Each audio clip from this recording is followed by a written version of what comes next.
আদালত অনুমতি দিলে মানবতা বিরোধী অপরাধের বিচার ট্রাইব্যুনাল থেকে সরাসরি সম্প্রচার করা যাবে। ফলে শেখ হাসিনা সহ অন্যদের বিরুদ্ধে বিচার কাজ সাধারণের মধ্যে সম্প্রচার করার সম্ভাবনা তৈরি হয়েছে। রাষ্ট্রপক্ষের আইনজীবী MH তামিম দুপুরে সাংবাদিকদের একথা জানান। এরই মধ্যে আন্তর্জাতিক অপরাধ ট্রাইব্যুনাল 1-এর এজলাস কক্ষে বসানো হয়েছে ক্যামেরা ও সম্প্রচারের দরকারি যন্ত্রপাতি।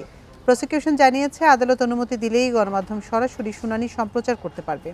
এদিকে হাইকোর্ট ও আপিল বিভাগে জনগুরুত্বপূর্ণ ও সংবিধান সংক্রান্ত মামলাগুলো শুনানি সরাসরি সম্প্রচার করার নির্দেশনা কেন দেয়া হবে না তা জানতে চেয়ে রুল জারি করেছে হাইকোর্ট।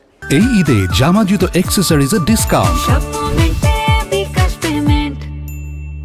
এ বিষয়ে এক রিটের শুনানি শেষে বিচারপতি হাবিবুল গনি ও বিচারপতি সৈয়দ মোহাম্মদ তাজরুল হোসেনের হাইকোর্ট বেঞ্চ এ রুল দেন।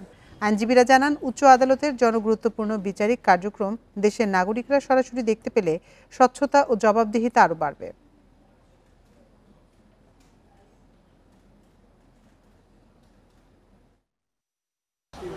আন্তর্জাতিক অপরাধ ট্রাইব্যুনালে যে বিচার কার্য চলবে সেগুলোকে ট্রাইব্যুনালের অনুমতি সাপেক্ষে রেকর্ড করা যাবে এবং তা ব্রডকাস্ট করা যাবে সোশ্যাল মিডিয়াতে অথবা অন্য কোনো মাধ্যমে।